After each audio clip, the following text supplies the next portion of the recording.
চুরি করতে পারবি না? তো কৃষ্ণের মিষ্টি মিষ্টি কথায় সুদামা গেল ভুলে, রাজি হয়ে গেল গুরু গিয়ে চুরি করতে।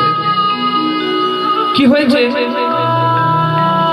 আজ গুরুমা তার আগের দিন কতগুলি নারকেল নাড়ু করে একটি কৌটোর মধ্যে রেখেছে গৃহের অভ্যন্তরে।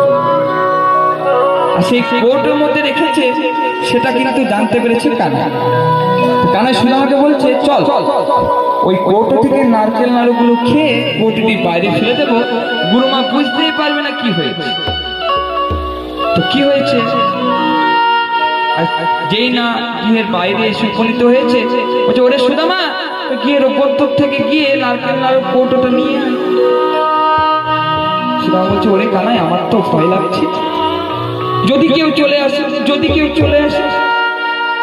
আরে কেউ এলে তো আমি বলবো রে, আমি